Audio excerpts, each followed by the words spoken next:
Okay, take two. We're gonna see if we can do it this time. Okay. And I am going to set an invite to Lexi because we were struggling with having anything come through. So we are going to see if I can send her an invite to this one. And I am so sorry. I hope you guys can hear me now. I know on my end it's coming through. So we're gonna see if she gets this link. So sorry about that. Okay. I feel like this is a thing for her and I. I'm curious if it's just our energy messing with each other. Yay, you can hear me. So I fixed it. I don't know what I did. I just got out and re-got in. So I don't know what was going on. But Lexi has the notification and hopefully she will get back on. And then I'm going to have to repeat everything that I said, which I feel like is just divine intervention. So that makes it fun. Okay. You got to I talk. can hear you. Yay! I don't know what was going on. I have absolutely no clue what was happening. So that was interesting. But it's funny because can we share about how we keep talking about where I live? Every time we try to talk about the energy where I live, what happens to us? Because I feel Yeah, because good. your sound is really funky. Like you have really So, funky sound right now. Like it sounds really distorted. So hold on. we're having and I'm gonna say go ahead and fix you. You do you because we can hear you, but it just sounds like you're in a tin can, like super far away. And every time Lexi and I talk, every single time we talk and she's in her house, the energy, her spirits of her house interfere with everything. Like twice now we've been hung up on in video calls because every time I start to talk about her people and like what's in and around her house, I'm like, so blah blah blah blah blah blah blah. Every single time it's like instantaneously hang up, boop. It's like you get a busy signal and spirits like you are no longer connected. um so they don't like me.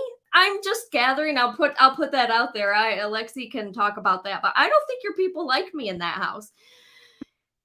Maybe I'm just pulling up the demons and saying, here, this is what I see and this is what I experience, and they're not liking that because they've probably been able to like puppeteer things for a little bit longer than they should have been. Yeah, it's true because it's funny because you know how you second guess yourself sometimes. You sense things and you're like, no, the rational part of your brain wants to rational make an excuse for it. And um, you brought up an attachment when we were talking, and it's so funny because I always said there's a curse, there's something, there's a black cloud, there's this shadow type of energy that I feel like follows me around, not maybe follows me around, but it's like it's challenging. It's almost like somebody just constantly like throwing like this stick into my bike. Do you know what I mean? Into the wheel of the bike, and you're like, oh, And head they're over. going, ha ha ha ha.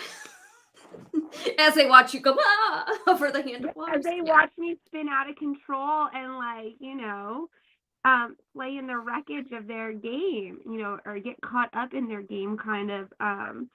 And I think it's one of those things too. I remember as a child, and I still to this day block certain stuff out. Mm. I still block certain stuff out.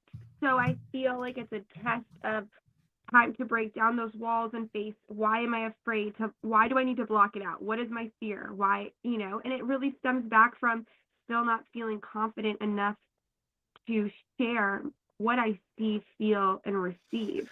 I'm sitting personally in a situation now where a friend of mine is going through something and spirit comes down on me and is like, you need to share this. Like, share this, gives me these downloads, and I hold it to myself. I'm afraid to share it.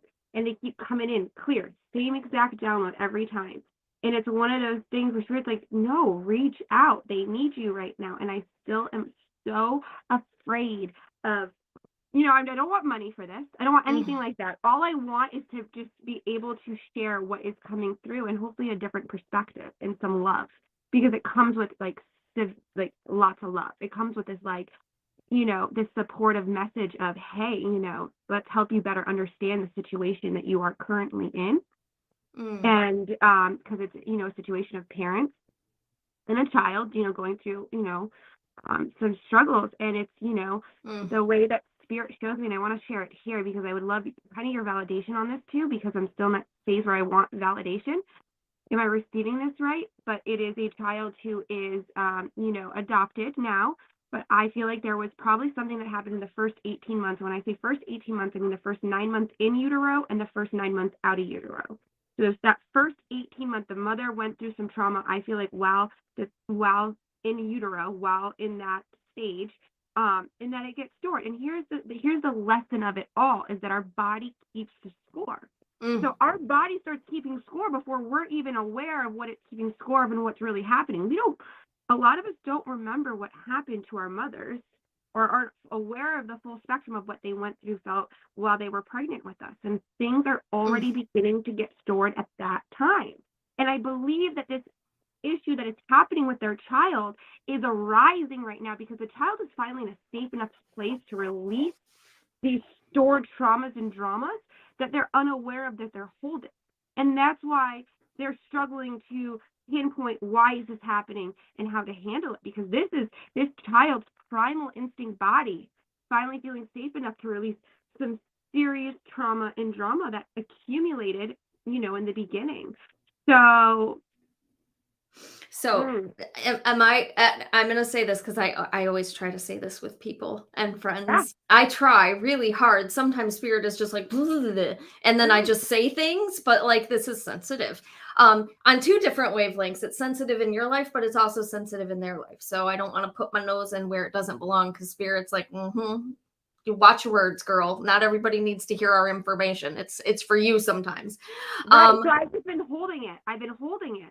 Hold on a second, my dear, because they got stuff to say. So, I know we talked about that. Do you know whether it's you not wanting to do stuff, or is it maybe something else? Is it maybe something else keeping you from living to your full potential? Because it's saying every single time you do, like, no, remember the last time this happened? You're always putting your nose in everybody else's business. And remember how that worked out for you? So it's almost and I hate saying, how I feel about the words attachments. But at the same time, attachments can come in different forms. They can be manifested forms. They can be protective barriers that we create for ourselves in manifestation form, which means that little Lexi probably wasn't heard the way that she wanted to be heard in some way. And that means that you had this protective being that came and you kind of used in your life in some form or fashion to help give you that protection that you needed.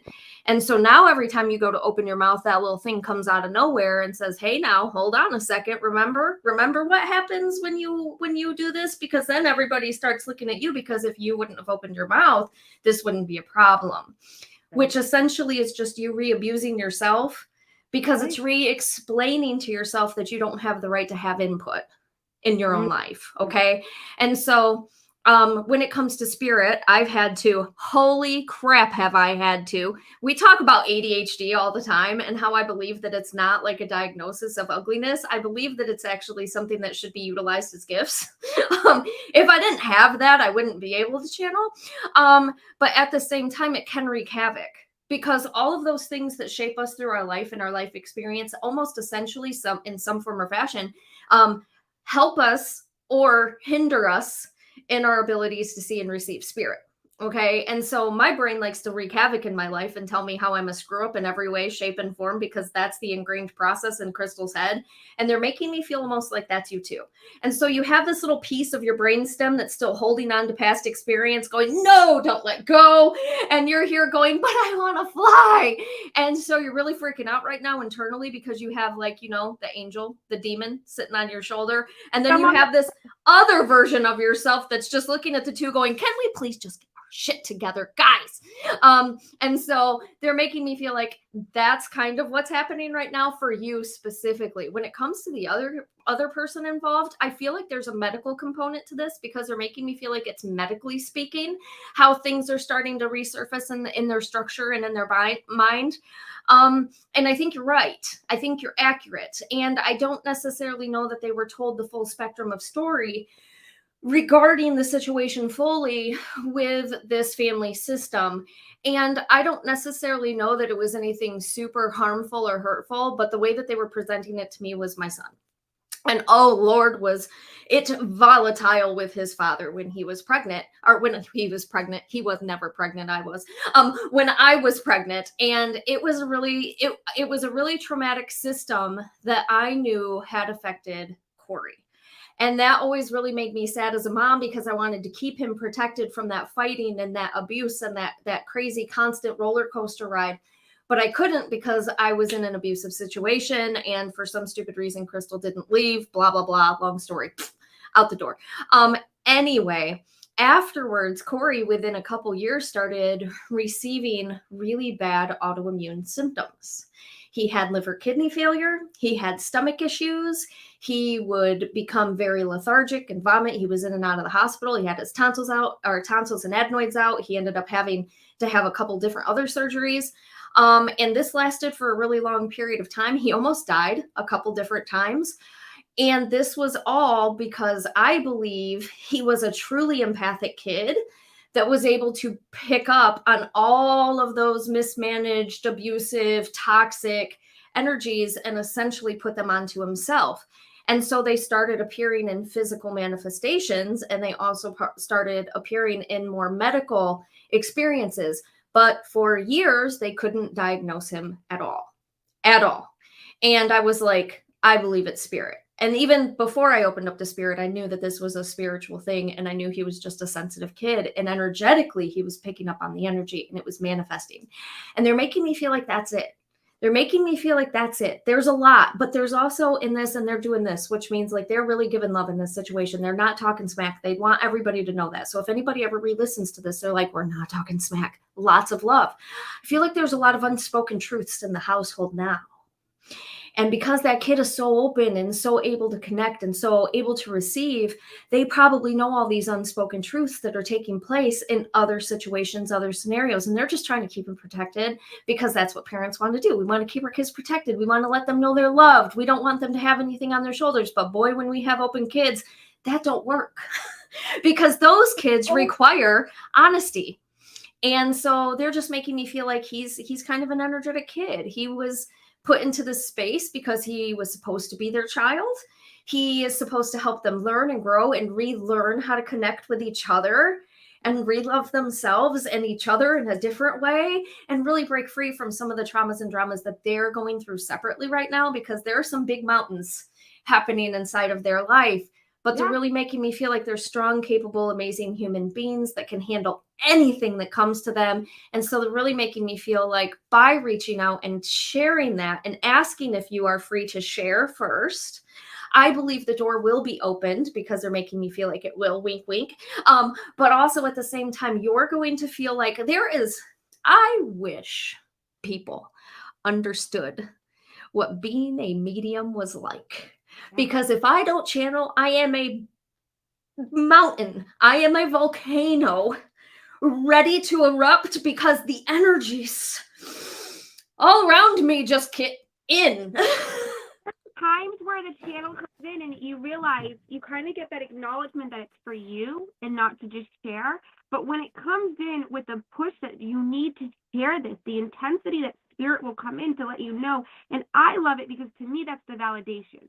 That is the internal validation, the source validation, not the external. Yet I'm still breaking free from the hold of needing external validation in order to confident. And I know this is an old wound. And I feel when we talk about attachments, that attachments could technically be things that follow us, themes that follow us through past lives. And I feel like this has been a theme for me in so many of my lives. When I do my past life regressions, I see it. And it's like, oh, I am here this fucking time to release this. And it's like, okay, empowering, step back into that power, back into that light. Thank you, spirit. Thank you. Push down, go through those steps, practice the pause, work through it. And then it's like, okay. Yes. So I'd say reach out and say, hey, is this something that you want to know? Is this something that maybe you would be open to hear? It may sound crazy. Take it, leave it, do whatever. No obligation to acknowledge, validate, do whatever, but then you'll feel good Yeah. yourself. I look at it this way, like source comes with you. Every single one of us, we have source inside of us. And to me, that buildup of energy, that ball that comes in when like the energy starts to come in, that's when you get those anxieties that's like spikes and drops, and you're just like, gonna crawl out of my skin suit. I believe that those are bursts of true source energy. And I think that that's why it's supposed to be channeled, because I think that God, source, universe, whatever the hell we want to call it, coin it, whatever, it's that coming out and putting it back into somebody's lap to say, see, you have somebody around you, you have people surrounding you, you have a team, you have this thing on the other side that's also working with you, and we see what you're going through, because a lot of us feel very alone because we were alone in a lot of different parts of our lives. And so we don't know how to see spirit if we're trained to see with our eyeballs. And even though I was trained to see with my eyeballs, seeing spirit, which was second nature to me because I saw spirit growing up as human beings, that's what screwed me up. People always are like, oh, I saw a ghost. I didn't know they were ghosts. I remember channeling for the very first time when I was like 6 years old in kindergarten on the playground, and I got put in detention. So it was a very bad experience for me because I saw a grandpa and he was pushing like his granddaughter. He was standing behind his granddaughter. So I was over there. I was like, hey, your grandpa's here, blah, blah, blah, blah, blah. Started talking. She gets off the swing like in tears, crying. And I'm like, oh, well, that's weird. What a weird response. Oh, no, she went and told my teacher. And that teacher called me over and was like, her grandfather just died. How dare you? I'm like, first off, how the hell did I know? I'm 6. Oh, huh? So, and then she put me in detention for every recess until I apologized. So that was a thing. I saw them as humans, and that's what screwed me up. But it always felt good to let that out. It always felt great for me to have those conversations. And it wasn't until people started taking that from me that I started to get really sick and stuck. Once that got taken from me because it was weird, I was the weird girl. Nobody wanted to talk to me because I made things look funny. I always said weird offhanded stuff. That was the time that everything just kind of went, and I zipped my lips and I just shut the F up around stupid people and said, I'm not, because what's the point? Yeah. I'm always the problem anyway. So maybe if I just don't be weird, I won't make people feel bad, because as an empath, you can also feel that too. And then, you've got all the eyes. It's like standing in the backyard with like, tadpole season. You got all these frogs around. You've got like 8 million frog eyes just on you. That's how it feels. And it's very like, because you're getting it from everywhere. And I wish people understood how stifling that felt. It's like getting stuck captive in a box that you can't get out of and you don't know how to escape from. It really feels bad. I don't know how to say it any other way. And so resolve within yourself, Miss Lex, whether this is you, your own fears, and then take that leap of faith. Also, they're saying, I'm just going to ask you because they're telling me already, so I know the answer to this question. What are some of your sequence numbers? Oh my God. 222, 444, 1111, 555. You should see my screenshots. My screenshots are of literally mushrooms, but like things growing outside and sequence. Always catching them. So 222 is trust fall. Your angels ask that you trust your place in life right now. You are in the right place at the right time. Take a look around you and enjoy the moment. Everything is where it's supposed to be. That is 222. And we're going to go to 444, hopefully, if I can count correctly, which I'm not doing very good at right now. Hey, just opened it right to it. 444 is protective magic. Your prayers are heard. This number assures you that you are being heard. Your angels are guiding you, surrounding you, and answering your prayers of protection. It may be a time of struggle, but you are being led into the light by your guardians. Take the moment to thank your angels for their protective presence in your life. And what was the other one? 222, 555. Okay. So I'm just going to say that based on what they're saying, these numbers go hand in hand with what they just said to you. So you are being led, and they're just asking you to look at it and It's hold always like on. a sign. Always a here's your sign moment. Do you know what I mean? I Oh, just yes. here's your sign. And like spirit being Funk. like right in like hi. So it's hilarious. I love it. I'm enjoying the ride. I As love it. well as it gets at times. Thankfully for this new Sea Goddess deodorant because it was helping my sweat situation. Because I sweat, like that's one of my symptoms when I hold shit in. I start to sweat, or when it starts to come through, and I start sweating. It could be ice fucking cold outside, and there I am sweating bullets because it's just downloading in like fire. It's like hellfire, like and you're just like, It's a lot for your body. Like, that's a lot for your body. And that was one of the things, actually, that's what triggered the autoimmune diseases in me. Because when I started going through all the trauma, finally reopening that door again, whew, that was a fun thing. That's when all of that also started coming in. And so it was just like a crazy energy download. So 555 is major change. Get your mindset right.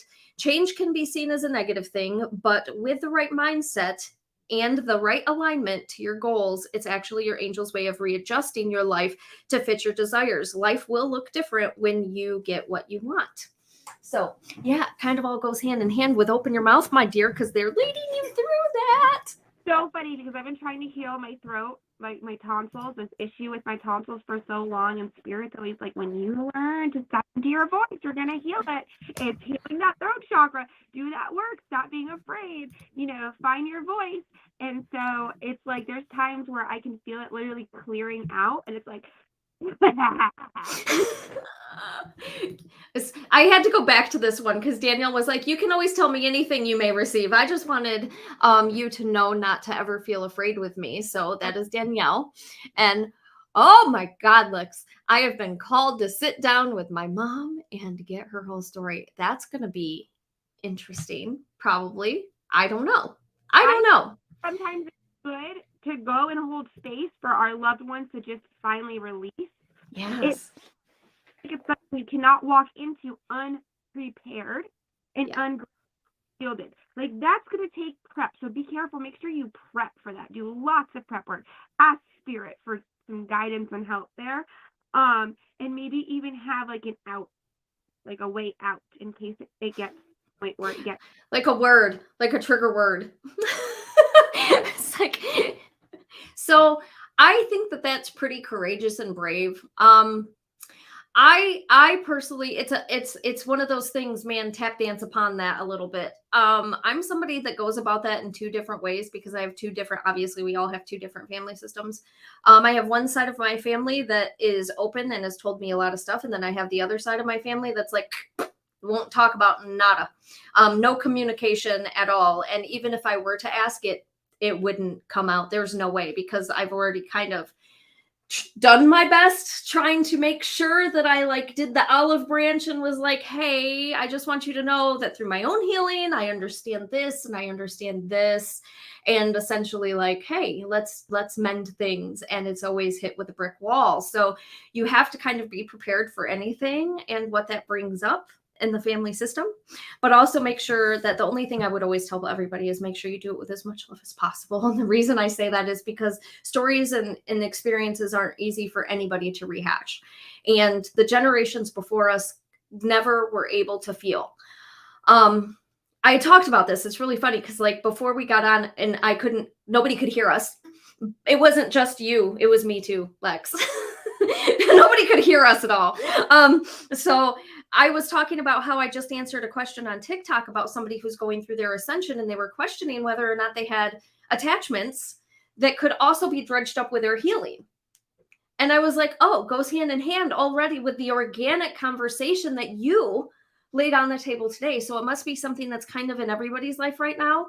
And I think calling attention to attachments in a powerful manner, in a non-scary manner is really good. Yeah. Because a lot of people think attachments are like demons and they're this and you're going to be possessed. That's not how it works at all. Demons are only a divine energy. They're only a divine energy that are very intense on that. Like they're They're master of that one energy. So a demon is, it can be an energy within inside us from an experience that is then stored, and kind of we bring it with us. And I feel like attachments, for like what I have been seeing for attachments within other people, is I usually see energy that has been either following them through past lives, that's kind of like this theme right for them, and it's more of like a karmic.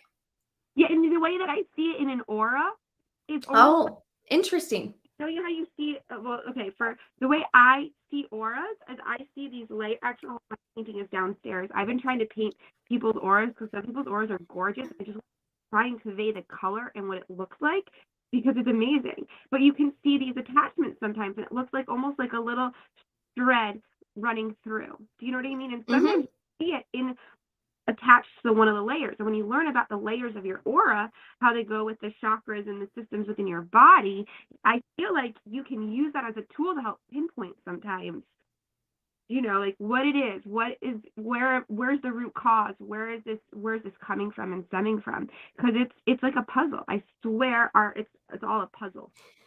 I'm one of these days. I'm gonna knock on wood on this one. I'm gonna get canceled one of these days, because my perspective, how spirit has taught me, is vastly different from most people.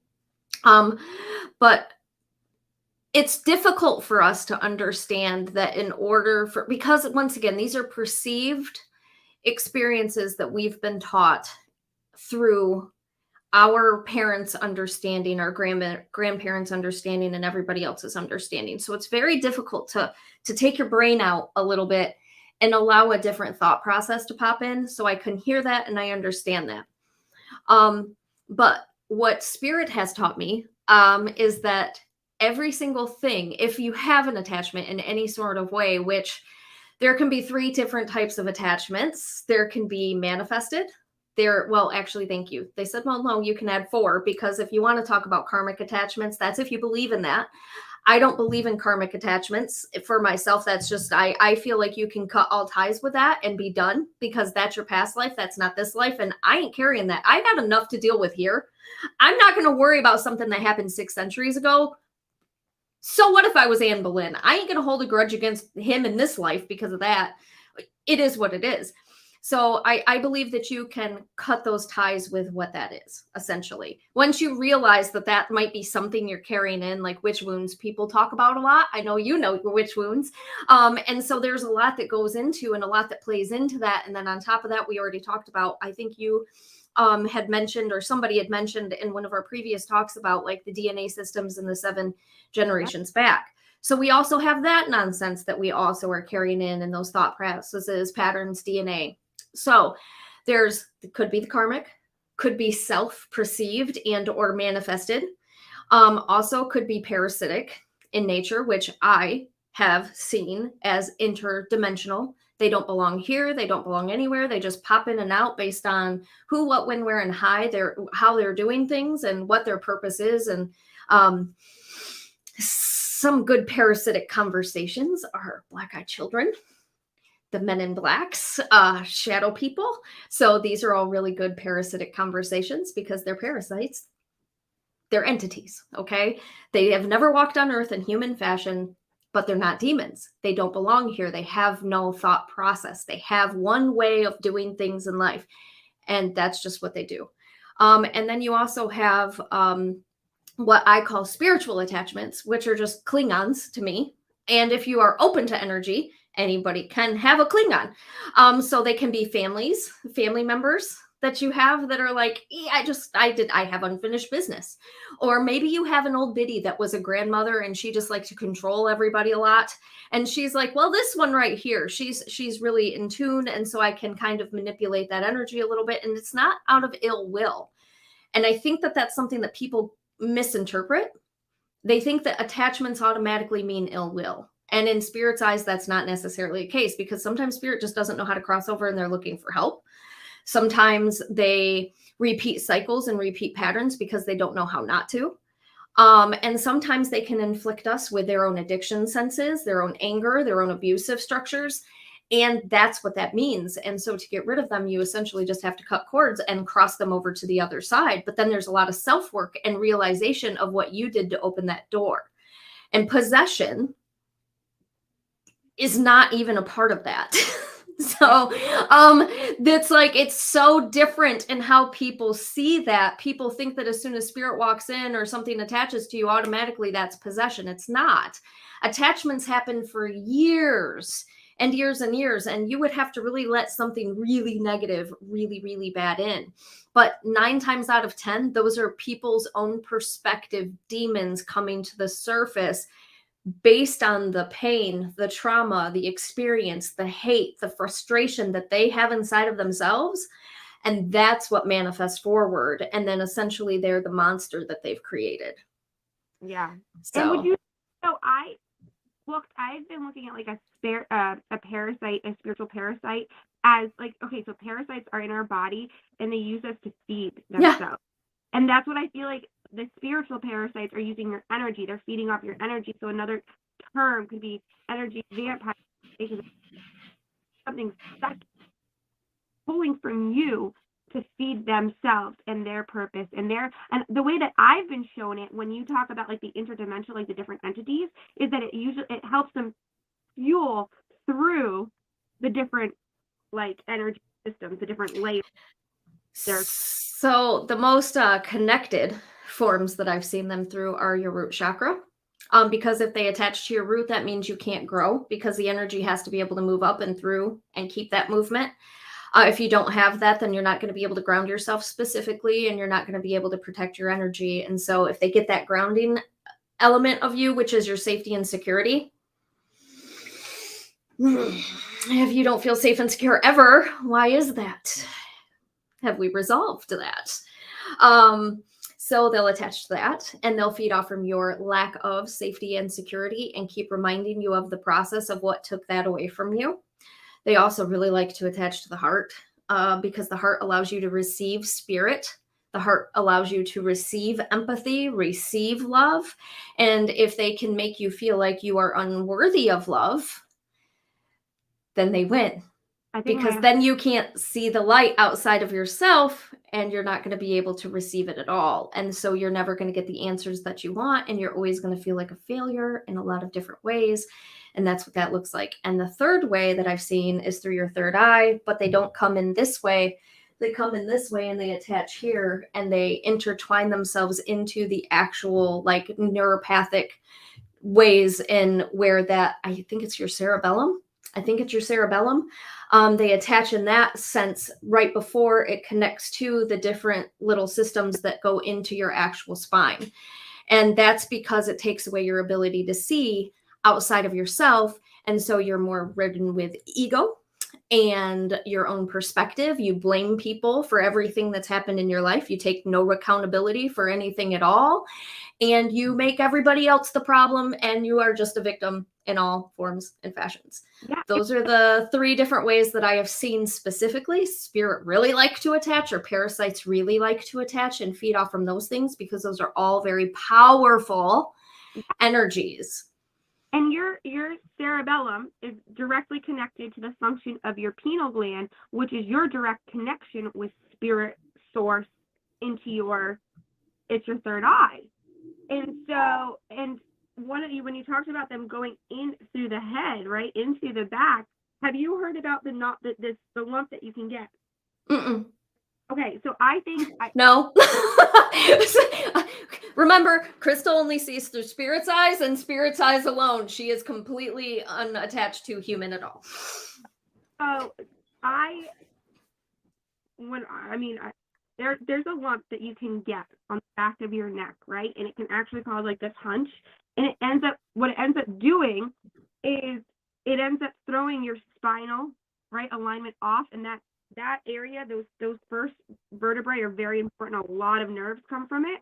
And so I feel like that is, if you have physical symptoms, right, physical symptoms of having a parasite attached to your third eye, or that back pain, that can be one of the physical manifestations of their entrance and their connection to. And I have seen it as this lump, right? Multiple of them coming into this one spot. And the way that they show it to me is that it comes in here because it's a straight shot right up in. It goes right up into your skull. Yep. That is the main highway that then controls your body, your mind, the connection between your body and your mind and that whole area. So that's like, that's your super highway in your physical human body here in 3D. And so I feel like so many times we forget how spiritual and physical intertwine. Here's my question though for everybody. So we know there's these different types. What does spirit say about releasing from them? And I feel like this plays right into the question, who was it that asked about cord removal? And cord, because I'm all for them, but what do you have to say about it? And what do you have to say about how to remove these attachments? So I'm going to get to some of the comments first because we got like long comments. Andrea, this is very true. I was trained in emotion code and had anger from my mom attached to me pre-birth and even before I came to Earth. So there you go. Validation, my dear. Um, so yes, validation on second layers that what you're perceiving, it can actually happen and be real. Blah, blah, blah, blah. Sorry, I was laughing because she said something about facial expression. It made me laugh because Ben is always talking about my weird cartoony facial expressions. And he's always like, you're just so expressive and it's weird. So Crystal, LOL, I love your facial expressions. Wow, Crystal. What a story about the school when you were younger. And Jennifer says, I've got 3 kids in my home that see things. I handled extremely poorly with my 18-year-old and definitely encouraged fear when I was ignorant. Now that I've embraced it all, that fear has left the building, LOL. And there's this peace and calmness even when we see our shadow folks in the house. They aren't bad or malignant in any way. Playful little tricksters at times, but we've learned to embrace them in our home, and releasing that fear was a game changer. Now we talk about them, which is pretty awesome. And I think that that's amazing. It's amazing what happens. Corey's a scientist. Him and I are 2 very weird polar opposites when it comes to everything in life, but he really gets it. Like he's such an empathic person. So you guys all have different kids. I only have one. That's all. I only ruined one, gratefully.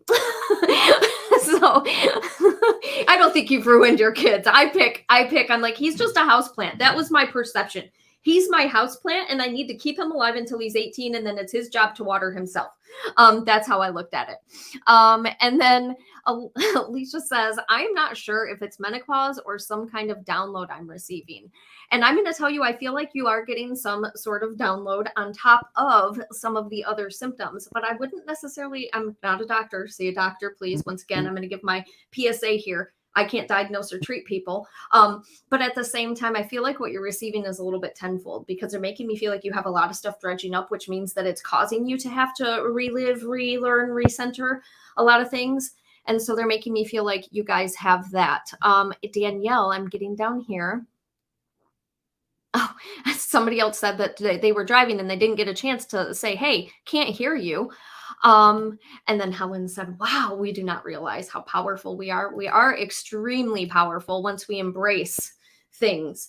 And then this one says, what are our thoughts about prefacing getting mom's story?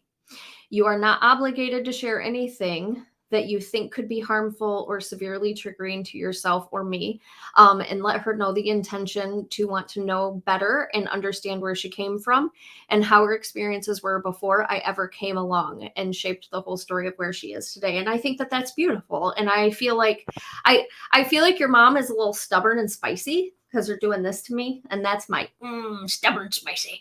But that can be fun too. Stubborn isn't always ugly. And I think that people have a perception that stubbornness is mean or whatever because we're set in our ways.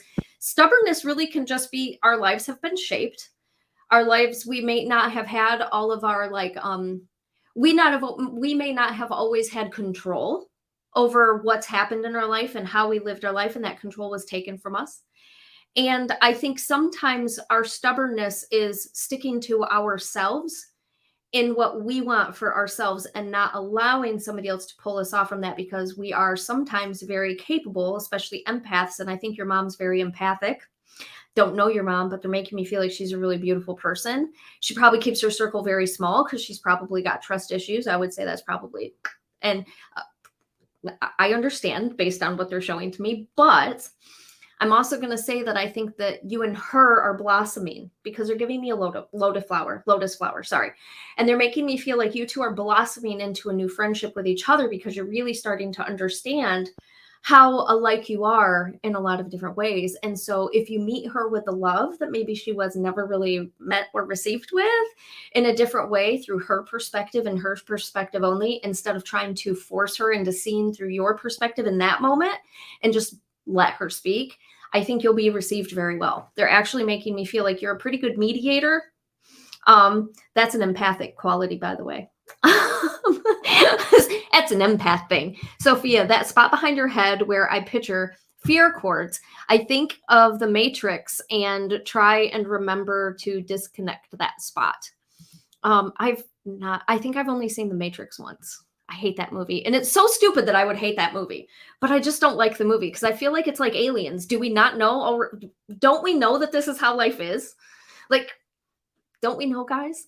And so, yes. So I hope that that helps. Now, how do you cut cords was one of the questions. And what was the other one? The question was, let's see here. Let me go back up to it. How do you ladies feel about cord removal for past lives? Have you ever had that done? Oh, yes. And I do it regularly. I was going to say, because like some people cut cords and some people uproot cords. I feel like there's different ways to go about it. And I feel like it's more so, what do you feel called for? What resonates within your physical, body? How are you feeling it? And I think it's empowering. I have taught and I have led like the hypnosis cord cuttings. You can do the candle burning cord burnings. You can do the freezing. There's so many different ways to go about it. It's all about your intention that you are setting in moving through motions with intention. And that power of bringing your intention, the visualization, and that feeling, right? You want to literally feel this, okay? That is where the potency of that will happen and how you can do it. And so you can be guided. I, wanted support in the beginning. And the way that I've always seen it is that there's it's something that you go through, a tool to learn and have in your toolkit for going through life, because as you come in contact, go through experiences, those cords get attached, right? Relationships, feelings, things, places. And so I think it's a beautiful tool to have, and it's empowering, and it's like self-care, right? It's like, making sure to remove, remove the pump after pumping gas, right? Like you're making sure to disconnect from the things that are not yours to keep carrying with you, and becoming aware that we don't have to carry all of this stuff with us. And so another way I like to think of it too is like a hot air balloon, right?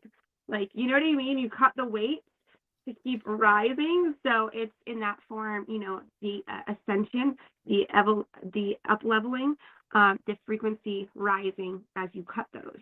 And it's a healing process. I feel like it can help really heal and close chapters, help you kind of feel and see it and remove yourself. So that way, when it does come up, that feeling doesn't bring you back to that moment. And then you can look at it from a different perspective and see it instead of having to re-feel it and live it every time. So that's my thought. And I love ditto. That's all I'm ditto. Because it's all based on you. It's based on you and how you see, receive, what you believe, what you don't believe. I feel like it's really difficult. What I've experienced with my people, first off, you have to understand different cultures have different backgrounds, different feelings, different vibes, different belief systems. And none of them are wrong, because to me, all gods exist and they're all a form of the same energy. So I don't know. I don't separate gods in my head. They're all just a part of the one magic sauce, which is all of us, by the way. And so that's why you have some people think about that. If you want to think about like Odin is the god of war, he's a little bit more poof. And so have you ever thought, why are some people so political? Why is that their journey? Why do they have to be this? Why are some people more social advocates and fight for these rights and blah, blah, blah? Because each one of us are ingrained with whatever it is that we brought here from source. So each one of those things exist in different forms, and we have a purpose in bringing those to the planet to grow as a whole. Yeah. And so I personally believe that you just got to kind of believe something exists, whether that be you, or something outside of you, it really doesn't matter, because spirit wants you to get to a belief structure of understanding you first anyway. Because if you can't understand something inside of you and believe that you have a capability and a power, then how are you going to believe in something else? Because it kind of has the fear-based system of you can't have fear and faith in the same situation or the same conversation. And so if you have an external thought process, then that means that you're not protected at all times. You have to call on something else to bring you that protection.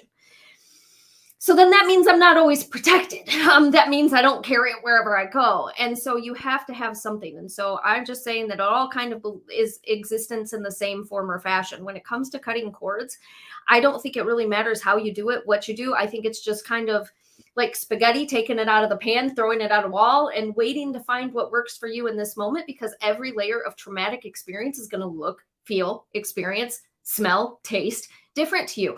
And so what worked for you then may not work for you now. And so at first you may have been able to just do the cord cutting like Lexi was talking about. And then maybe as it gets a little bit deeper and as you go deeper into that trauma, maybe then you're going to finally get to that root system and be able to pull it completely out and be like, aha, I found you. I'm done with you now. And so it's really just finding what works for you. This is also where I come in and say, this is where Crystal believes in science and spirit together. Because I don't care if you have attachments or not, therapy is important, because therapy is going to help you address, understand, and realize.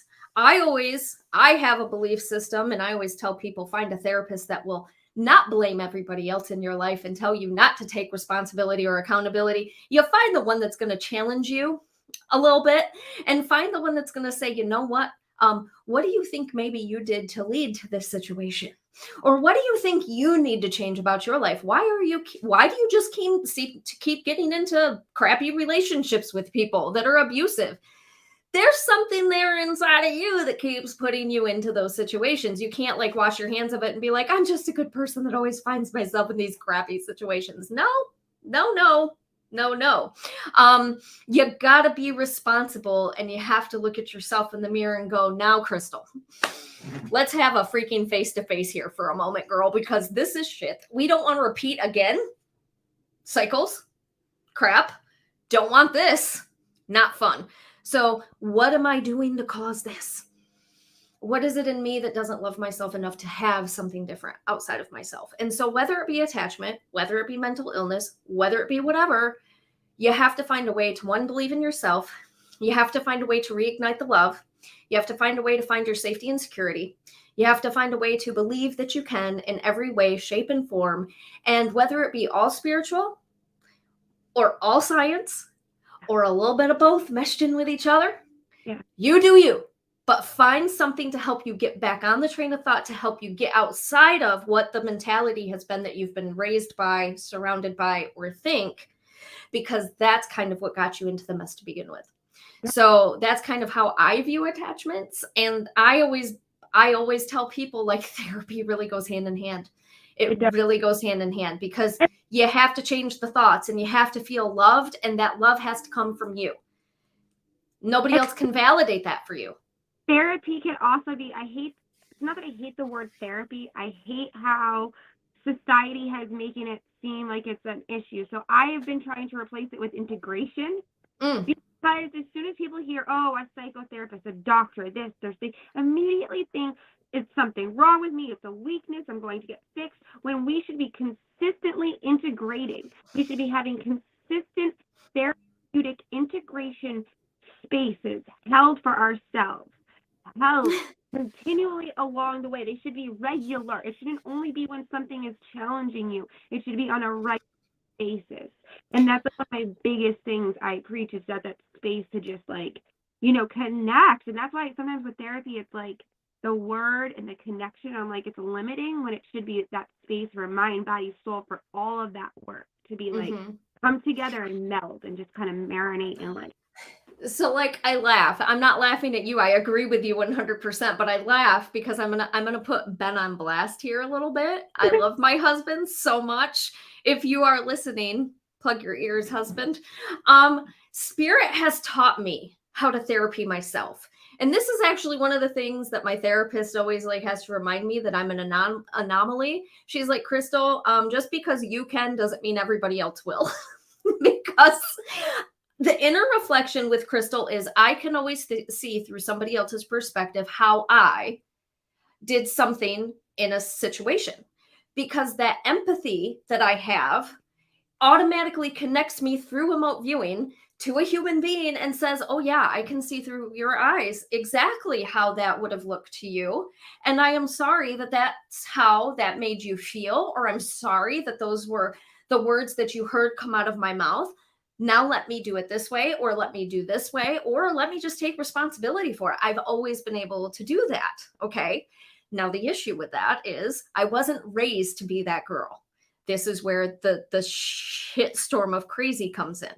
I was raised to look at life as always being not even half empty, y'all, quarter, maybe an eighth empty, like never refilled ever on any form or any fashion. And so everything was always making mountains out of molehills. Everything to me. Hairline trigger girl. Everything was doom and gloom and frustrations and zero responsibility. Never saying I'm sorry. It's always somebody else's fault.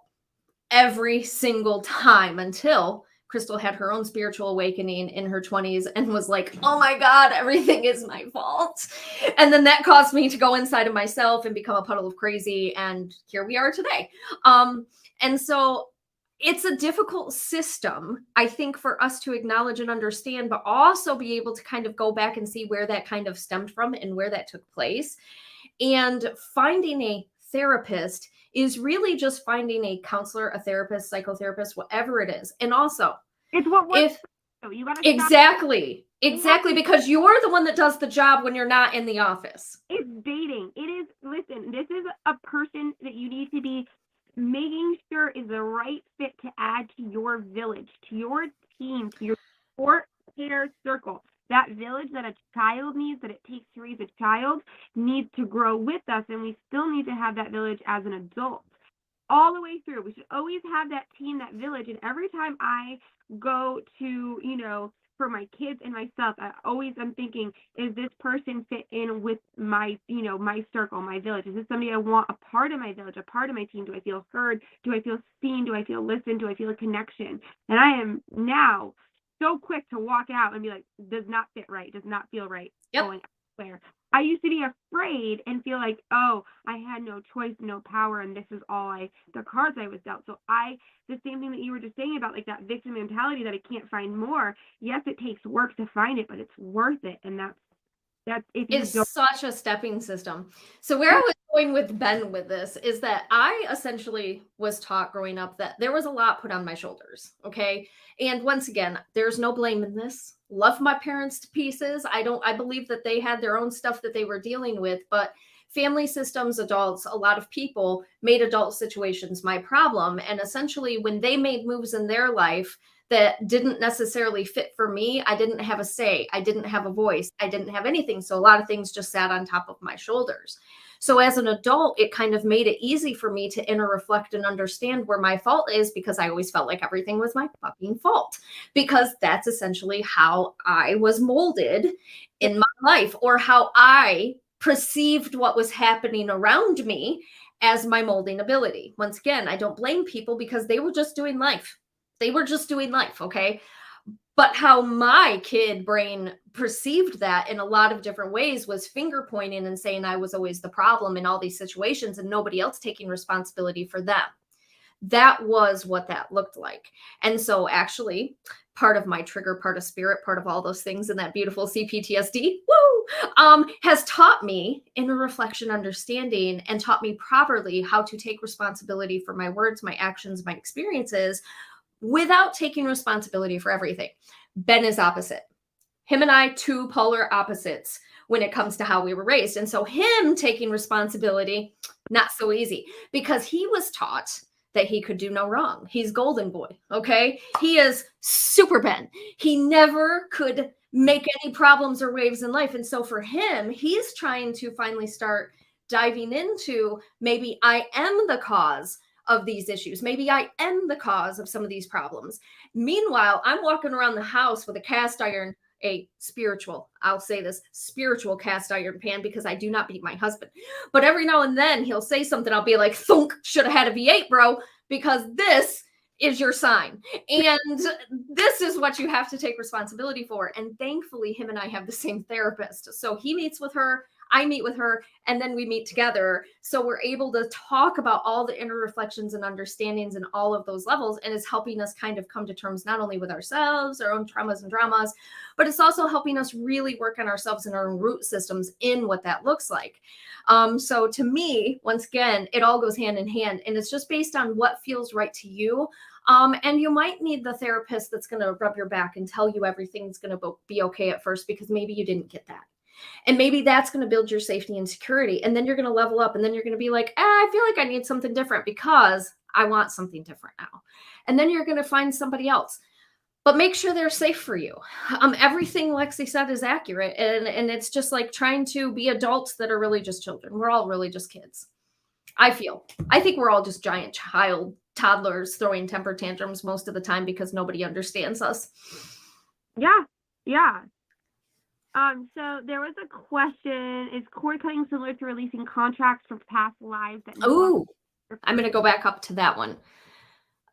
Where is it? Oh, that's Glenda. And bye, Jen. I didn't see your comment. Sorry. Is cord cutting similar to releasing contracts from past lives that is no longer serve your purpose in this life? Do you want to answer that? And there was another one. I have done a cord removal for this human experience, but I was not sure if you can do it for past lives, the things that no longer serve me in a positive way in this life. So yes, I think it is similar to a contract. It's similar to like a contract cutting. It's just another way of looking at it. And I believe, I personally feel you can do it for past lives. I know I had a fear that I past lives into this life. When I finally did that work to get to the root that this was something I was carrying, I had to cut that. I had to cut that tax release myself from carrying that emotional baggage with me, because that's essentially what I was doing. It was like the ball and chain. Like I was like Ebenezer Scrooge chains, and I was dragging them with me in this life, and it was from being able to be present in this experience now. Now, I had to go through those lessons, and this is where the integration and then therapy was key in order to remove those, because the process, it's not just like, okay, I feel this, I need to cut it. No, that process of getting to the point to cut it is reflection and then integration to follow. So it's not just a single cord cutting here, swipe of, call an Archangel Michael to swipe it with his sword, or, burn this cord down. It is the reflection after, the lessons, and also the work done to get to the root. Because if you don't get to the root of that cord, that root is going to come and grow right back, right? Because you didn't get to the root of it. You didn't get that proper cut, right? So that's how I feel. How about you? So the guides in my head, as you were talking, they said, okay, we're going to play devil's advocate. That's literally, they came and they were like, we're going to play devil's advocate. I love them. This is my saucy guides people in my head. If it's a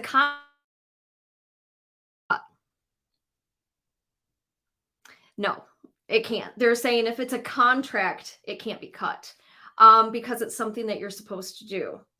And so if it's a soul contract that you're supposed to have, they're telling me it can't be cut. There's no reason to try to cut it because it's just learning. But that goes hand in hand with literally what you just said, because you talked about it in the beginning as cutting cords, but then you also stated that you have to get to the bottom of it. And so if it is a soul contract, if it is something you're supposed to do, if that's something that you said, all right, I guess I'll take that one too. I don't really want that on my plate, by the way. That sucks, guys. Thank you, by the way. Didn't ask for that shit, but sure, let's add that to the list. And then you get here, and then we're babies and we don't remember any of this stuff. And you're like, why did that happen to me? Because that was really deep. And I don't understand. And then we keep trying to figure out the why instead of just saying it was probably something that I had to experience and release it from that space. And however you can get to the bottom of that, they're making me feel like that's essentially kind of the way that we're supposed to look at things. It's the releasing of that, so that in the next life, you don't have to relive that experience again. So it's really coming to terms with what it means for you in your life and why you're experiencing it on a spiritual level, not a physical level. and then trying to address that. And also on top of that, I'm just going to add, this has nothing to do with this, but if y'all want to feel really super good, I'm going to give you the recipe for my bathtub baptism. So Epsom salt. If you can't use Epsom salt, don't. I'm just saying some people can't because of high blood pressure or whatever, but Epsom salt. I always do pink Himalayan. That's what I use. That's my choice of salts that I use in my bathtub. And I also use a drop of holy water and a drop of tar water. Tar water extinguishes all negative energies and entities. They can't even exist in the same room. So when I water. So tar water, it's a mixture of a lot of different stuff. It's a mixture of a lot of different stuff. You can get it on Etsy. Sure. It's more of a different type of practice. I'll just put it that way. And Spirit has given it to me because it literally extinguishes all spirit in that sense. So what you're doing is you're giving yourself a dunk and you're coming out clean for who you are. So you can do a cord cutting process for yourself, and then you can go ahead and take one of these baths. So it's literally just one drop of tar water and a drop of holy water in warm Epsom salt water. And then you say what you need to say. Once again, like Lexi said, always do everything based on your gut, your heart, your soul, and how you want to say it and what you want to release. And then allow yourself to go back to your neutral state of spirit. And then when you come out and whatever, that's kind of how spirit meets you. And I do this once a month because it's just, we're energetic beings. We just are. And so we always have energy around us. People, places, animals, things, rocks, trees, forest. It's all there. And so we tend to get got upon. And it feels like we're constantly like carrying 8 million people on our back or 8 million situations, and we're trying to truck through this life in a very heavy space, and that just releases all of that. So if you do a cord cutting, like I said, you can get tar water on Etsy. It's disgusting, y'all. It's disgusting. It stinks. It's bad. It's gross. But you can also do house cleansing with it. Like if you have like a really, I do this for my, I hate saying this word. I hate saying it, but I have to say it because it's the only way that I know how to say it. This is what I do for house exorcisms. I use frankincense and myrrh. And I go through and I use frankincense and myrrh first, and then I do whatever cleansing process spirit tells me has to be done because it's dependent on what's in the house. And I listen to spirit, not human. So don't go telling me that things are this and things are that because you don't control me. Spirit does. I'm here to help people, and only they know how to tell me. And I do the cleansing the way that they tell me to, and then I'll go through and I'll put tar water in the middle of each and every room to get rid of all things, but then also closets. I don't know what the happens in closets, but closets are portals for some stupid reason.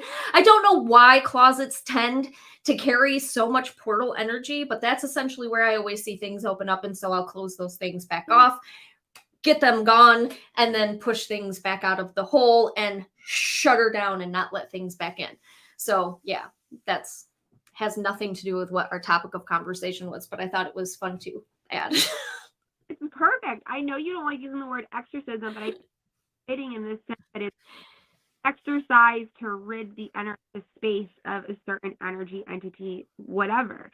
So it's a cleansing, a clearing, and it's so important. And if you think about it, how many of you are doing an energetic clearing of the space you live in, the space that you are most frequent passing through? Think of all the things that you bring through your space, too, all the things that come every time you bring something in used, or, you know, somebody stops by. I'm at the point now where I meet certain people outside. My mom. I do my house. Aw. Very out. I love our people, but I understand that. Your home is your sanctuary, and you're the one that gets to allow what's in and what's out. So I appreciate that. And I'm going to read a couple more comments, but we are going to have to go because I have that upcoming surgery and I have to have my EKG done today. So it's an hour to the appointment. Huh? When is your surgery? How long are you? So they moved my surgery. It was actually supposed to be on the 13th, but because the medical system over in California is very lackluster, that will be on an upcoming episode of something. But at the same time, they moved it so I could get all of the stuff taken care of. So my surgery date is now on the 27th. I think. I'm pretty sure it is, but there's more that goes into that. So I still don't even know if I'm having the surgery now because apparently I have kidney stones also. But so I don't know if I'm going to get like cleared. It's Castor oil pack for the kidney stones. Do you eat it? No. On a square fabric, preferably flannel. Lay it over your kidneys. Put either a towel over it or wrap. I like to do the plastic wrap because it allows your natural body heat to like do its thing and absorb it. And you can keep it on for, at least I say 3 hours, 2 to 3 hours, or overnight. Do it for a few nights. My girlfriend just did it. She never passed any of the kidney stones. They rechecked her. They were gone. Perfect. I will do that because I'm currently doing lemon juice and apple cider vinegar, and I know why I have them. It's so funny because it's stupid why I have them, but I know why I have them. I don't eat salt. I don't do things. I drink, but I don't drink enough. It's hydration. It's me not loving myself enough to hydrate. And so Crystal's got to do a better job of that. So water is a thing that I need in my life, but yes, I'm working on that. So I'm going to get myself some castor oil and I'm going to start doing that today. And I'm going to continue drinking lots of water. So Danielle said, Crystal, that has also been my experience. Do it on your shoulder too. I will. I actually just looked into that because I think you had said something about it before, and then Mandy said something and I forgot because 10-second Tom. But then I started looking back into it for after the shoulder surgery because I was like, oh yeah, blah, blah, blah. But it's like a 13-year injury. So I just want to get my body working. I want things to be lubricated. So if it does that, then I feel like it's a blessing, not a curse. I'll just put it that way. Me figuring out that I'm not drinking enough liquid is probably going to go hand in hand with the surgery itself. So I ain't mad. So I am able to do the same thing and really do forget not everyone has had that in them. And yes, mountains out of molehills and all of that after. I very much relate to that part of you. I also love therapy very much, and it's so beneficial. And I know people who have had, I know somebody, I will not speak a name, but I will tell you, I always give somebody, this is my spirit guide look. When I say something kind of stupid and my guides are like, like, did she really just say that? That's the look I give to other people. She was like, the therapist said that they can't help me. Okay. Yeah, you're the only person on planet Earth, apparently, that is so put together that you just don't need therapy. How special. That speaks volumes as to who you are as a human being, by the way. So, I wish I were that perfect, but do you? That always makes me laugh when people are like, therapist said that they can't help me because I just don't need any help. I'm like, wow. Wow. See, that's where the sarcasm and the spitfire comes out inside of me. And that little hellion from the past comes to the surface and goes, please tell me more because I've got my cast iron pan ready. So that are the biggest mess. I hate to say it. I hate to be rude, but those that pretend like there is nothing in their life that is wrong, I call the BS on because we're on Earth. It is school. It is duality. So with the good comes the bad. You can't have it one-sided. You can't. It's duality here. That's what we signed up for, the full fucking spectrum. Sorry. No, you're fine. And don't say sorry to me. I don't care. I'm a sailor at heart. Yeah, I have had that experience many multitudes of times, and in the whole sense that it's all you. It's not me because I'm like, all right.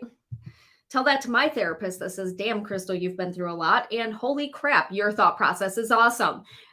But you still need work. And I'm like, I know it's daily. Debbie says, is it normal to block the memory of a past life yet acknowledge another past life? Yes, it is. Because some of them are so traumatic that we don't want to remember it. And so the only way that it comes up is in through like dreams. It can come in through replaying the same experiences over and over again in traumatic ways, like being in abusive relationships, or losing all of your money and not being able to hold a job or have anything special. Like it comes in a multitude of different ways. So yes, addiction, that one's one of them. I hate addiction. I think a lot of us have those cycles. And I don't think that people know how to look at them, because I think addiction comes in so many different multitudes of ways that people don't acknowledge it.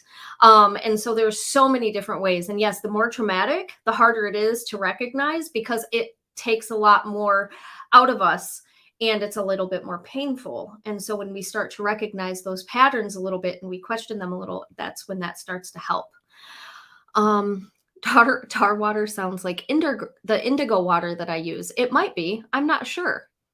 Ooh, that's really crappy. So I'm going to tell you, Danielle says, I'm not free to cleanse the house I live in unless there is a way I can do it secretly. So you can cleanse your house. If you have diffusers, oil diffusers, I always recommend that people put holy water in their diffusers along with sage oil, Palo Santo oil, or whatever type of cleansing oil that you want. You can get frankincense, you can get myrrh, you can get lavender. There are multitudes of different types of things that you can use. But especially when you're in a space or a situation where somebody's like, no, because we don't want that, always put holy water in it, because that's not holy water. People think is like for exorcism. And it's really not. It's to place love and light back into your home.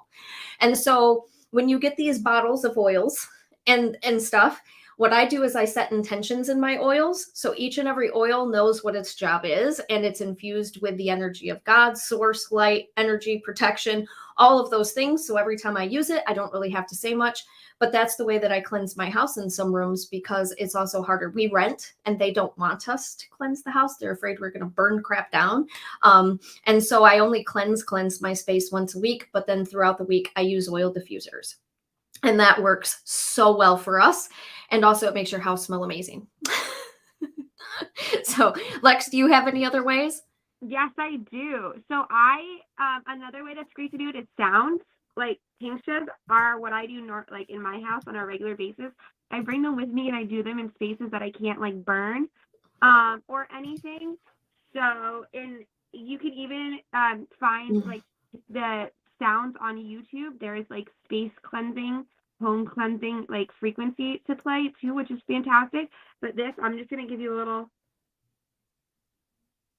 Oh, it's at a frequency we can't even hear. I can't even hear that. The frequency is something that it's not even like going over the soundboards. I have my thing set up to not pick up background noise, so it may not be picking it up. But it's really pretty, and I walk in just like I stage a room, and I do it into all the corners. And so I go through the house just like I stage, and intention, open up the window, and allow just the shift, allow and call in and place love, light, protection. There's so many ways to do it. So, yeah, like, I don't know. There's so many different things. I always tell people to like look it up, do you, be led, whatever. Necessarily what you're cleansing is you're making sure that spirit knows. I always put it into the form of, you wouldn't let a stranger walk into your house and just walk around. And so you're kind of like calling it out and being like, this is how I say it. I'm like, only spirit walking within God's white light is allowed in my house. All negative energies, entities, and or spirits must leave by the power of God. And then I just go through and I continue cleansing. Now, once again, when I infuse my oils, that's already put into my oil, so I don't have to keep saying that. And also you can make your own holy water. If you aren't going to like, and this is based on you and you alone. This is where I tell people, separate what I'm saying.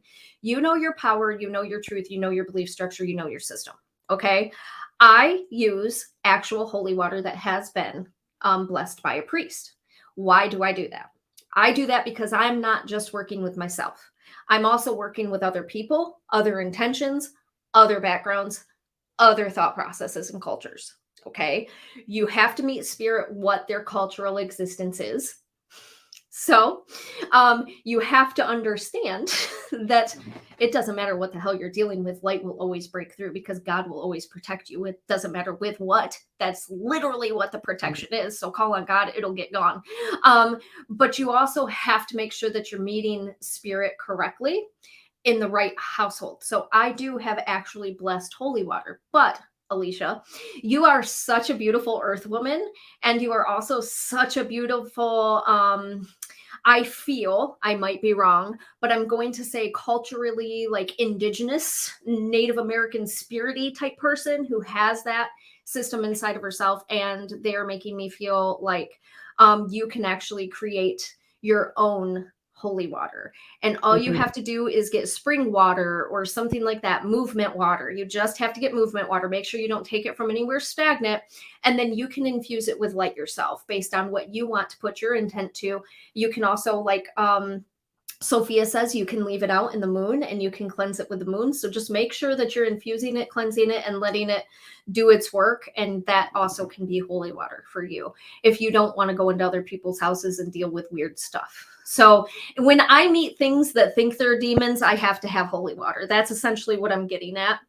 When I meet things that are looking at me going, this is what I am, I'm like, you're seriously coming at me like a goat man right now. This is stupid. You seriously are coming at me with like a biblical goat demon right now. Dumb. And that's what you have to meet it. You're looking at it like, okay, here we go. And that's what it is. And you have to meet it where its thought process is or where its manifestation is. So that's it. Lex, anything else to add? House cleansings, different ways. Not on this. I just think it's, again, go with your intuition, connect with spirit. How do you feel guided? How are you being guided by spirit? But yeah, I think that's great. There was a question though that we missed way back up about somebody said they were feeling anxiety in their chest in this. And so when I read it a while ago, and I've just been feeling it ever since. And I have to say, I want to ask a question. And my question is, have you been feeling ascension symptoms? Because I feel like this is more so the anxiety that you're feeling in your chest is your frequency, your heart opening, like a heart chakra opening and coming into alignment. And so I used to struggle with this, and what Spirit always showed me that this is like a vibrational frequency thing. We can't jump from a certain frequency all the way up, like our body can't physically handle it. And this is like one of those symptoms of ascension and of opening that heart chakra and like opening up those chakras for alignment and like working out those blocks, right? And making that connection. So what I recommend doing and what I would like to share with you is that holding that space, coming in, feet on your ground, right? Holding it and breathing into it. Closing your eyes and then breathing into that space. See, why is this coming up? What is this? Were you going against your soul? Were you going against something that felt in alignment? Were you, should you have said no and you said yes, or vice versa? Is there something you're releasing? Is there something you're letting go of? Is there something, there's usually a reason there, or just to feel too. I feel like sometimes we forget that we're here to feel. So we go through like so many emotions, and so sorry. No, you're perfect. It goes hand in hand with everything that you're saying. I'm trying to like remember myself. Andrea said yes, and trying to open my heart. Any ideas? So Ben, if you are still listening, do you remember, or do you think you can try to quickly find and like put on the link to the energy of opening up the heart chakra? And putting yourself back in, essentially calling your non-physical being back into your physical self. Do you remember what that link is or what that video is called? And also, I cannot remember the name of it, but there's also a Hawaiian meditation that a lot of people use and utilize in their life to really help pull themselves back in. Because essentially what happens through life, and it's not clinical terms. I'm just giving it in ways that spirit has presented to me. Once again, I'm not a doctor. Ben knows what he's talking about. Thanks, babe. He says, yep, hang on. Thanks, hun. My Googler.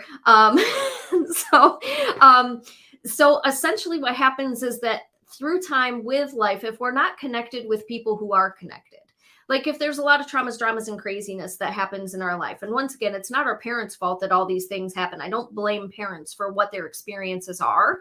But at the same time, it makes it difficult for us to understand something outside of ourselves. And so when we finally get to that spot, it's a lot harder. And then when we're reintegrating ourselves or we're reconnecting ourselves through that disassociated state, because we tend to push our spirit out. You got to remember, your higher self is all love, all love, all love.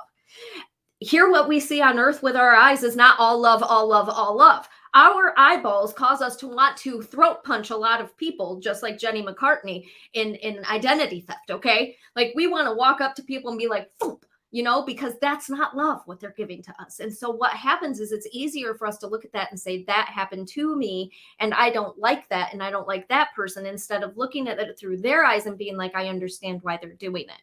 I understand why they're saying that. I understand that's a projection of them, not me.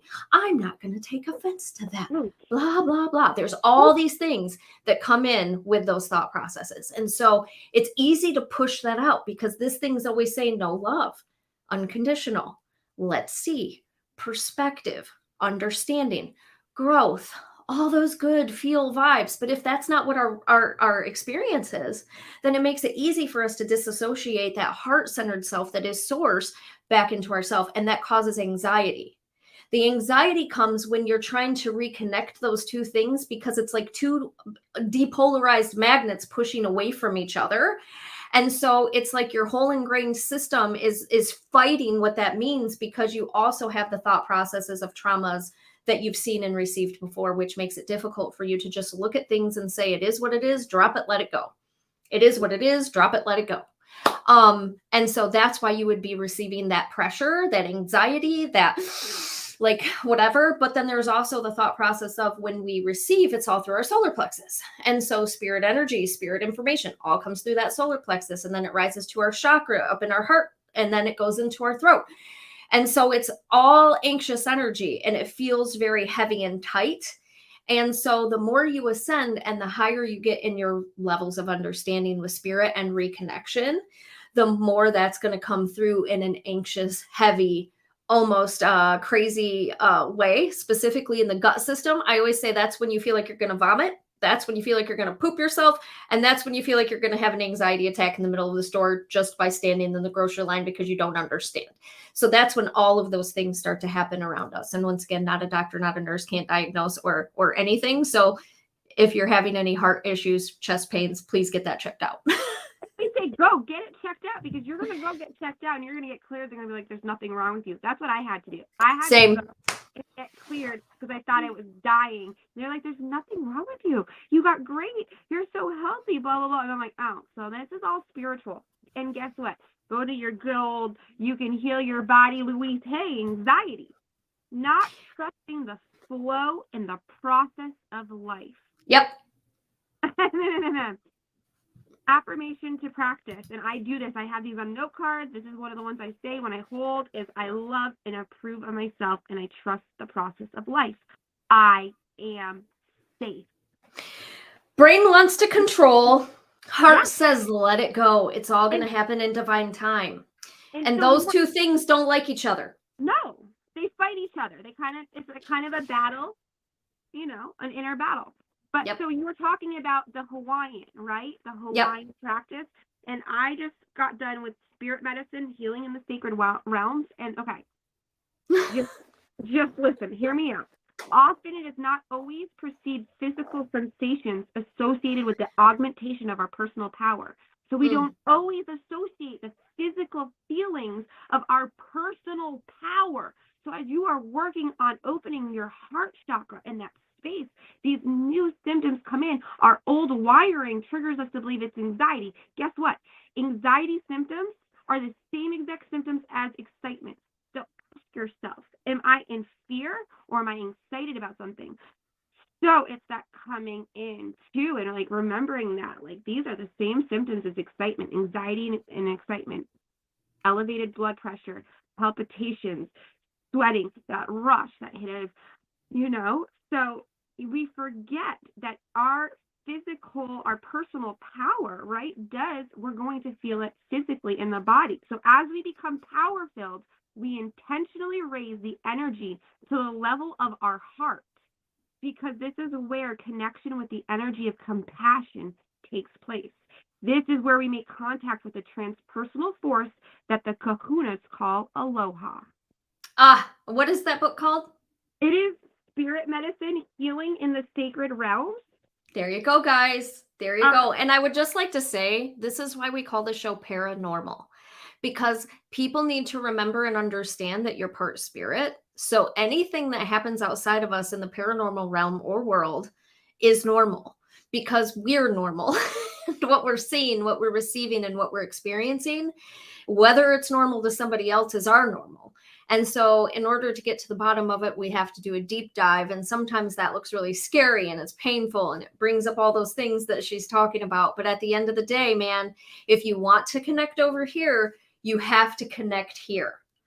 They go hand in hand. Okay. So listen to okay. Just right in a line with this, right? With our spirit still in connection with us and the energy compassion surging through us, when you open that up, right? You have that direct spirit connection, okay? We simply fasten our attention to the one suffering. So whatever part, if you can use this. So when you feel this opening, right, you can use spirit to help you heal or to help you direct that energy of spirit to others, right? So this is how energy healers, right? When you sit in a circle and focus energy, send love to somebody, you can literally help send spirit, connect spirit to help heal. Because we are spirit first, like Crystal just said. So energy flows where our attention goes. So all you have to do is hold your focus. The rest will take care of itself. This means that you don't have to do anything. And our 3D Earth bodies so badly think we have to know every step. And then what do we have to do? And then we're like, we don't know what we have to do because Spirit's trying to tell us to shut the fuck up, sit the fuck down. And just let them do it. Just let us drive the car, GD. I got this crap, lady. I've driven many a cars, and I have driven Miss Daisy's just like you. So just and we tend to think we have to overcomplicate things, right? Because that's like what we've been like. It's got to be It's got to be so much more complicated than this, right? Like otherwise, So it's that whole thing. This means that you don't have to do anything to anyone because the practice of spirit medicine. You're not doing it. The spirits are working with and through you. And they're the ones who are actually carrying out the healing work. Even if you may not be able to see them, you may sense their benevolent presence and feel their attention resting upon you. This brings up something truly wonderful. Healing is about receiving. How many of us want to heal but we can't receive? How many of us want to heal, but we can't receive love, or we can't receive spirit, or all we are open to receiving is the negative. You can't heal. All you see is negative in life. Poor me. My life sucks. Everybody around me just hates me. Yeah. I think it's really funny because like I would also suggest anybody that has not maybe tap into Abraham Hicks. That's how my guides channel through me. That's literally how my guides have channeled from the very beginning. So that's what the first person that I ever listened to was Abraham Hicks because it was identical in the rhythm, the communication, the sarcasm. It's identical to how the guides channel through me. Every aspect of it is identical. And so if you don't understand energy, you don't understand source, or you're curious about that and what life is, I would actually recommend getting on YouTube and looking up Abraham Hicks, whatever, because she's on there. She's been on there forever. And so you're going to find whatever, like Abraham Hicks and forgiveness, Abraham Hicks and manifestation, Abraham Hicks and self-love. You will find whatever it is that you're looking for, but it's in a guide being channeled through somebody else. Who is Esther. So it's really interesting. And I absolutely, every now and then when I need a fine tuning, I tap into Abraham. When I'm feeling disconnected from myself, I'm like, Abraham, like collective consciousness, Abraham, connect with Crystal. What does she need? Because she's not feeling it right now. And every single time they give me what I need and it reopens that door because it gets me out of my state of trauma. And the more we understand that we call everything that happens in our lives into our lives, it really makes it a little bit messier, but at the same time, it also gives us a little bit of understanding that we have more control by not needing to control. And I think that that's kind of important because when we realize that in some form or fashion, it's our thought process that's keeping us from what we want, that's the trigger there. The trigger is the thoughts. And it really is because your mind is your most powerful tool in science and your mind is your most powerful tool in spirit. And so whatever you put out there is going to come back to you. And you want to make sure that whatever you're putting out in vibrational form matches what you say you're doing and being and experiencing in life. Because if not, it's going to take you off your feet and say, well, that's when the cast iron pan is going to come out. They're going to go boink. or the anvil's going to drop from the sky and you're going to go, ah. So just make sure that it's in alignment with who you are and what you're saying. And it's very funny because even I have had to address these things inside of myself because that trauma and that CPTSD really likes to hold me at my ankles sometimes and says, Crystal, no, remember this happened. Well, it's not focusing on the what happened because that happened in the past. That's not happening in the now. And so why now am I curious, frustrated, angry, blaming, whatever? Why am I thinking about it now if it's not in the now? And if it's not this person, then why am I blaming this person because this isn't the same person? Even if it's a repeated pattern, pay attention to that. Do the things, do the work, get out of the space, do what you need to do. Pay attention to the patterns. Don't repeat it.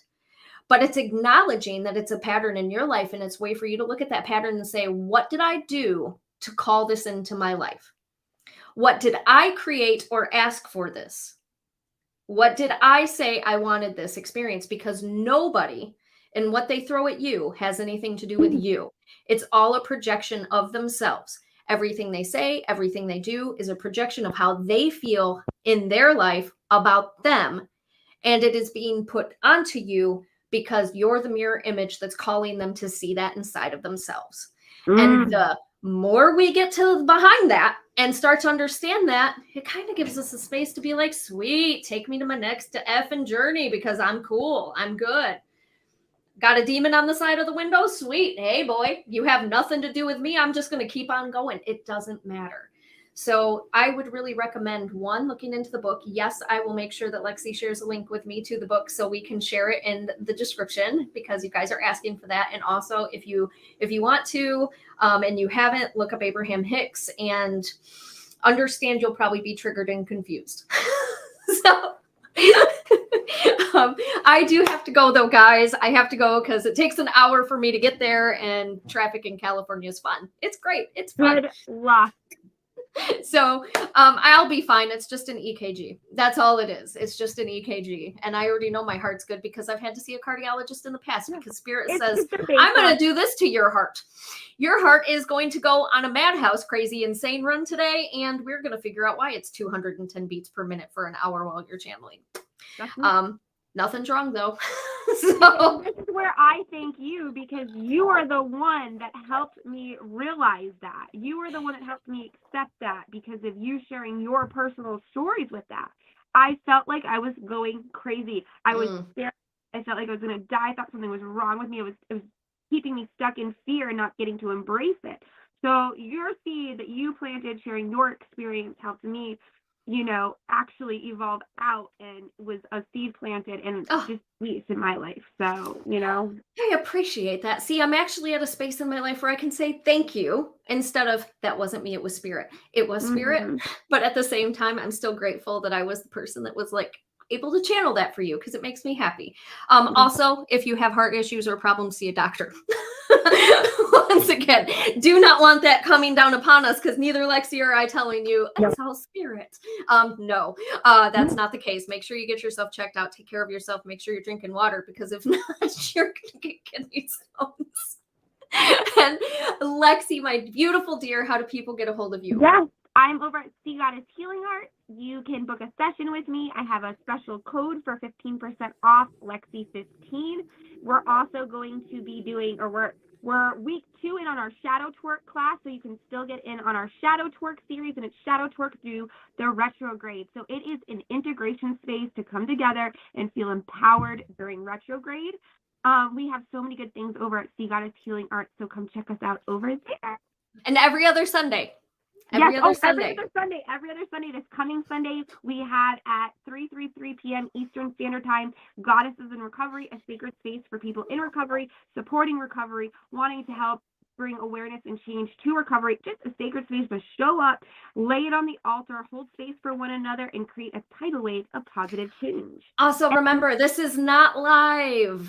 This is not live. This will not be live. Your stories will not be shared live. And it is a space for you to be open to experience, receive, and speak openly about some of the situations that either you or somebody you love for understanding and perspective.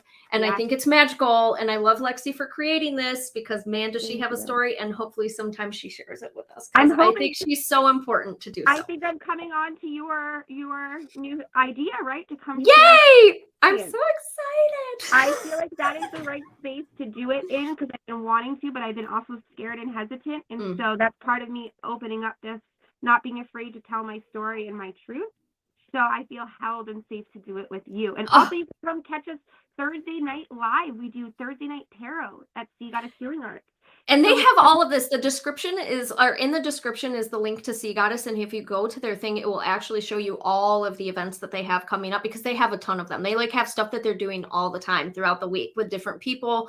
They have the whole clan. Ursula's here. Thank you, Ursula. Love you. She mic dropped me. Ursula is on there. She's doing amazing stuff. She has Becoming Chiron on the YouTube channel that they have.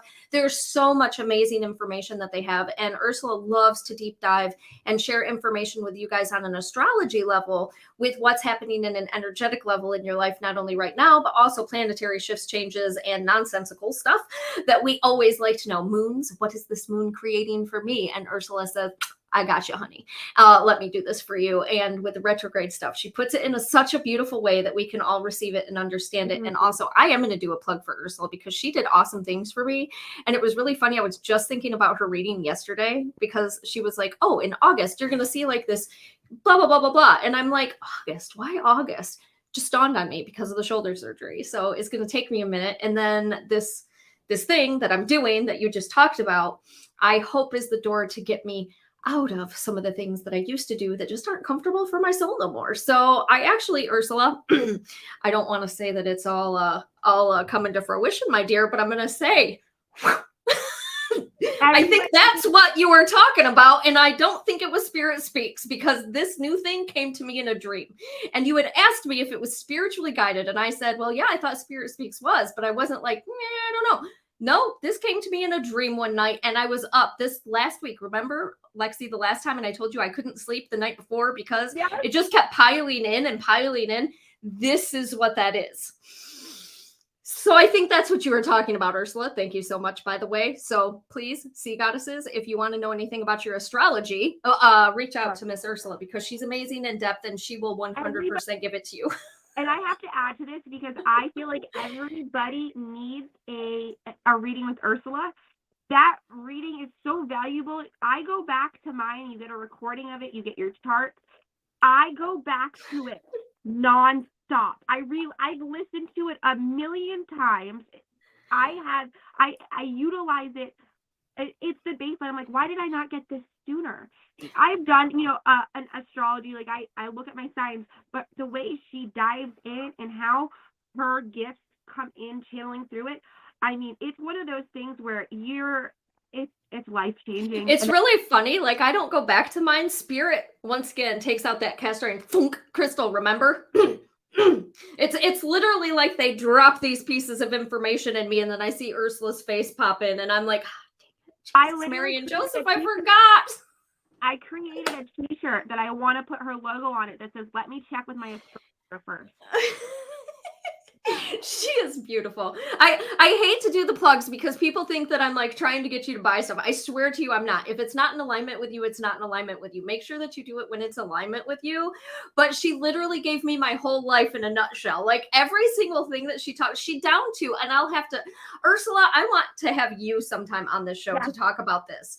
Maybe not this show, maybe me and Mandy. I don't care what show it is, but I want her to talk about this because she specifically talked about my son and the pregnancy I had with my son. And nobody other than the people that know me know about that situation. And so the very fact that she was like, was there like an accidental pregnancy or something like that? I'm like, what the? Corey was not supposed to be, not to get into this in too much detail. She was spot on. I had orthotricycline every single night at 9 p.m. We wore condoms. And I was told that because of my PCOS and my endometriosis and my retroverted uterus, I would never conceive. Guess who conceived? Me. I was panicked. 20-some pregnancy tests later, I'm like, how? Why? What? Because I was not mother material at all. But Ursula was like, hey, I see this. And I'm like, because she literally said with her words that it was like this weird predestined pregnancy, and it really was. Corey is literally a miracle child. He had a twin that died in utero, and it just was a whole situation. Like, I was told I lost him and everything. Like, he is not even supposed to be alive. They had me scheduled for a DNC to remove the embryo, and so, and then all of a sudden, miraculously, poof, there he was again on an ultrasound. Where did he come from? Nobody knows. So yeah, that she got everything to a T. And I don't even think I shared that story with Ursula. I think I was very quiet with her and like, what the hell? But yes, Ursula, you were so spot on about so many things that I don't even think I shared with you to validate with you. So it was really interesting. So yes, okay, we've got to go because I've got places to go, people to be with, and I love you all. I hope you have an amazing week. So many blessings, so many love. Check them out so you can see what their free events are and also some of their paid stuff as well, because they're all amazing. Love you. Hope you have a great day. Bye, guys.